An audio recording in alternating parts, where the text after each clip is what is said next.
Hello दोस्तों, I hope आप लोग काफी अच्छे से तैयारी कर रहे होंगे और पूरी तैयारी आपकी बिल्कुल शिद्दत के साथ चल रही होगी। जो बच्चे ये लास्ट टाइम में ना बहुत निराश हो जाते हैं कि अब बोर्ड आ गया, क्या पढ़ें क्या नहीं पढ़ें, काफी ज्यादा कंफ्यूज रहते हैं। तो उनके लिए तो हम शुरू से ही आज तीसरा दिन है मेरा वीडियोज का। मैं पहले से आपको बताता आया हूँ कि आपका जो क्वेश्चन जो है मेन मेनू सारे उसके लिए सिलेक्शन करके हम एक दो वीडियो ऑलरेडी पहले से बना रखे हैं। वहां से 15 से 20 क्वेश्चन आपको दे रखे हैं ऑलरेडी। और आज 5 क्वेश्चन आपको लेके आए हैं जो आपका बिल्कुल कंफ्यूजन है धीरे धीरे दूर करेगा। और आप ना बिल्कुल कॉपी पेन उठाओ, पूरी शिद्दत के साथ, मेहनत के साथ, जुनून के साथ पढ़ाई पे लग जाओ। और 5 क्वेश्चन आज मैं आपको और देने वाला हूँ जो बिल्कुल ये पेपर में ना छपेगा ही छपेगा। यहाँ से ना का कोई सवाल है ही नहीं कि नहीं छपेगा। और आप अगर आपको बिलीव ना हो तो आप वीडियो को सेव करो, जिस दिन पेपर होगा उस दिन उठा के देखना, सारे प्रश्न यही होंगे। तो कृपया आप अपनी पूरी शिद्दत के साथ इन क्वेश्चन को देखो, कौन कौन से क्वेश्चन है। 5 क्वेश्चन दे रखे हैं इसमें। एक तो है ना आपका रदरफोर्ड के प्रकीर्णन, रदरफोर्ड के अल्फा कर्ण प्रकीर्णन संबंधी प्रयोग को संक्षिप्त वर्णन कीजिए। ये रदरफोर्ड है ना, इसके ऊपर ना जाने इतनी बार प्रश्न आया है ना, मतलब आप सोच नहीं सकते हो। हर साल लगभग आपको क्वेश्चन दिखेगा ही दिखेगा इसके ऊपर। रदरफोर्ड के एक्सपेरिमेंट क्या थे, उसकी व्याख्या कीजिए, उसके जो क्या निष्कर्ष लिखिए उसको लिखिए, उनको निष्कर्षण को प्राप्त करते हुए डिटेल में उसका वर्णन कीजिए। ये सारे क्वेश्चन आपको हर बार पेपर में दिखेंगे ही दिखेंगे। तो प्लीज इस क्वेश्चन को आप लोग आंसर लिखना, इसका सॉल्यूशन भी लेके आएंगे।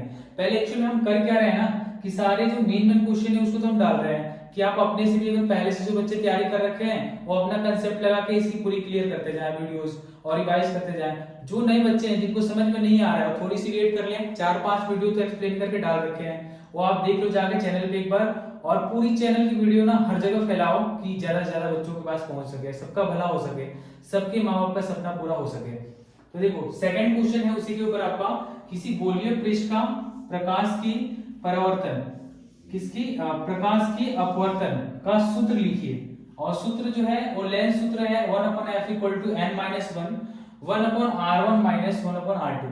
ये भी प्रश्न मोस्ट इंपोर्टेंट है, वेरी वेरी इंपोर्टेंट क्वेश्चन जो पेपर में हर बार आते ही आते हैं। किसी गोलीय पृष्ठ का प्रकाश के अपवर्तन का सूत्र लिखने का या उसकी वक्रता त्रिज्या के पदों को स्थापित करने का। ये प्रश्न आप जितने भी साल का प्रीवियस ईयर का एनालिसिस कर रखे हो ना वो सब देखोगे ना, उसमें सब में ये क्वेश्चन होंगे। एक्चुअली वही प्रश्न लेके आए हैं ना जो 100% आने की गारंटी रहती है, और इस बात की पूरी 100% गारंटी भी है। चलो आगे क्वेश्चन देखो। एक है आपका संयुक्त सूक्ष्मदर्शी। ये तो भाई यूपी बोर्ड का बिल्कुल फेवरेट क्वेश्चन है। जो होता है ना कि बोर्ड वालों का क्वेश्चन फेवरेट बन जाता है, कोई ऐसा पेपर नहीं है जिसमें पूछे नहीं, हर पेपर में पूछना ही है उन्हें। सूक्ष्मदर्शी का नामांकित चित्र आरेख बनाइए और इससे आवर्धन क्षमता का सूत्र भी क्या कीजिए, ज्ञात कीजिए। आवर्धन क्षमता के सूत्र के ऊपर भी क्वेश्चन जो m इक्वल टू फॉर्मूला निकाल के आता है आवर्धन की, ऑब्जेक्ट से मतलब वस्तु से प्रतिबिंब कितना बड़ा बनेगा उसका चित्र आरेख द्वारा समझाइए। क्वेश्चन इसके नाम मात्र का पूछता है, इस पे आपको ने खूब अच्छा सा चित्र बैठ के बनाना है सूक्ष्मदर्शी का, 2-3 बार प्रैक्टिस कर लेना है क्योंकि 100% छपेगा ये क्वेश्चन पेपर में। 5 मार्क्स का आएगा आपका, 5 मार्क्स का ये भी आता है और 5 मार्क्स का ये भी आता है। चलो आगे देखो, प्रकाश विद्युत प्रभाव से आप क्या समझते हैं। प्रकाश विद्युत प्रभाव इतना इंपॉर्टेंट है, इतना इंपॉर्टेंट है कि आप सोच नहीं सकते हो। प्रकाश की वजह से जो विद्युत धाराएं निकलती है किसी मेटल सरफेस के ऊपर डालते हैं उसकी वजह से, ये हम पूरी एक्सप्लेन बहुत अच्छे से करेंगे आपको। लेकिन अगर आपको पहले से पता है तो इसका आप आंसर ढूंढ के तब तक प्रैक्टिस कीजिए। जो बच्चे ऑलरेडी पहले से पढ़ रखे हैं उनको इस पे हार्ड प्रैक्टिस करने की जरूरत है। ये टाइम वो है ना कि कंफ्यूज बहुत ज्यादा बच्चे रहते हैं, वो आपको कंफ्यूज होना ही नहीं है। जो बोला जाए उसको बिल्कुल अच्छे से शिद्दत के साथ पढ़ाई करनी है आपको। जैसे प्रकाश विद्युत प्रभाव से आप क्या समझते हैं इसके बारे में। और ये दिया कौन था, आइंस्टाइन ने, तो आइंस्टाइन का नाम भी आएगा। आइंस्टाइन के प्रकाश विद्युत समीकरण का निगमन कीजिए। निगमन जो है पेपर में ये बहुत पूछे जाते हैं निगमन करने के लिए। अगला है आपका वैद्युत चुंबकीय प्रेरण से आप क्या समझते हैं। वैद्युत चुंबकीय प्रेरण ये भी प्रश्न बहुत इंपॉर्टेंट है, वेरी वेरी इंपॉर्टेंट है, जो आपके प्रश्न में मतलब पेपर में आएंगे ही आएंगे। और लास्ट में चल गया ना, आपको लास्ट वीडियो जो बनेगी ना उसमें 10 क्वेश्चन ऐसे देंगे जो आप पेपर के अगले दिन जाओगे ना तो बिल्कुल वही क्वेश्चन दिख जाएगा, इसकी फुल गारंटी है। बट थोड़ी सी आप लोग सपोर्ट करो, इस वीडियोस को ज्यादा से ज्यादा शेयर करो कि हमारी भी हौसला बढ़ सके। वैद्युत चुंबकीय प्रेरण से आप क्या समझते हैं। और वैद्युत चुंबकीय संबंधी फैराडे के नियमों का लिखकर समझाइए। ये भी प्रश्न बहुत बार आए हुए हैं पेपर में। इनके नियम बहुत ज्यादा इंपॉर्टेंट है, इस पर आप स्टार मार्क कर लीजिएगा। और ये सारे प्रश्न भी अगर आप लिख रखे हैं पहले से तो उस पर भी स्टार मार्क के, बार बार इसी को प्रैक्टिस करना है। इतनी बार प्रैक्टिस करना है ना कि पेपर में जाते आते बिना दिमाग चलाए हुए निकलना शुरू हो जाए आपके दिमाग से। अगला है आपका वैद्युत चुंबकीय फ्लक्स से आप क्या समझते हैं। फ्लक्स भी बहुत ज्यादा इंपॉर्टेंट है। ये तो वैद्युत चुंबकीय फ्लक्स है, और ऐसे ही चुंबकीय फ्लक्स भी आते हैं, उनके बारे में भी, और विद्युतीय फ्लक्स के बारे में भी। फ्लक्स की अलग अलग वैरायटी हो सकती है, इसके बारे में भी आपको लिखना है।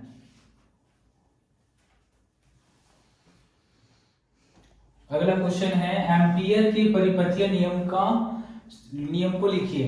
एम्पियर का परिपथ नियम जो है ना बहुत इंपॉर्टेंट है।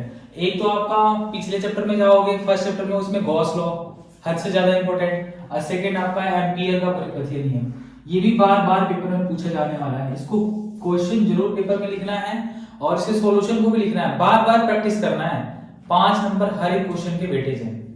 इसका उपयोग करके एक अनंत लंबाई के सीधे धारावाही चालक के कारण उत्पन्न चुंबकीय क्षेत्र, किसके कारण, एक अनंत लंबाई का सीधा धारावाही चालक तार, कौन सा होगा, चालक तार होगा। स्ट्रेट वायर का जो होगा ना, सीधे तार का, उसका बार बार पूछता है कि उसके आसपास चुंबकीय क्षेत्र कैसे उत्पन्न होगा। उसके लिए क्या लिखना है, बायोट-सावर्ट के नियम को यूज करके उसका सूत्र लिखना है, सूत्र का नियमन करना है, मतलब प्रूफ करना है इसका। अगला है बोर्स के परमाणु के प्रारूप का अविकृतों को लिखिए। बोर्स का मॉडल बहुत इंपॉर्टेंट है। एक तो रदरफोर्ड इंपॉर्टेंट है और दूसरा आपका बोर्स, दोनों में से पेपर में आता है, कोई एक आपको करके आना है। तो जो आपको अच्छा लगे तैयारी कर लेना। अगर बोर्स आपको अच्छा लग रहा है तो बोर्स तैयारी करना, रदरफोर्ड अच्छा लगे तो रदरफोर्ड को तैयारी करना। इसके आधार पर हाइड्रोजन परमाणु के बोर कक्षा की त्रिज्या, स्पेशली इसको स्टार मार्क करना है, त्रिज्या के लिए सूत्र का नियमन कीजिए। अगला है बायोट-सावर्ट। बायोट-सावर्ट की सहायता से किसी धारावाहिक कुंडली अथवा लूप के केंद्र पर चुंबकीय क्षेत्र, देखो बायोट-सावर्ट और एम्पियर ये दोनों एक ही चैप्टर के हैं, चुंबकीय क्षेत्र के हैं, लेकिन दोनों में फर्क क्या है पता आपको। बायोट-सावर्ट का जो नियम है ना वो बहुत लेंथी पड़ जाता है, उसकी जगह पर एम्पियर लगा देना तो 2 लाइन में आंसर निकल के आ जाता है। ठीक है, ये फर्क है ज्यादा अगर देखा जाए तो। दोनों से ही क्या निकलता है, चुंबकीय क्षेत्र। तो इससे आपको बायोट-सावर्ट का यूज करके कुंडली का निकालना है। कुंडली मतलब सर्कल का, इसके अंदर चुंबकीय क्षेत्र कितना होगा इसके केंद्र पे, वो आपको निकालना है। केंद्र के उत्पन्न चुंबकीय क्षेत्र के लिए व्यंजक प्राप्त करना है आपको। ठीक है, अगर ये वीडियो काफी अच्छी लग रही है तो आप बच्चों को बहुत शेयर करो, क्योंकि ऐसे बच्चे हैं ना जो भी टेंशन में पागल हुए पड़े हुए हैं, तो उन तक ना बिल्कुल ये वीडियो पहुंचना चाहिए, उनके अंदर जुनून आना चाहिए।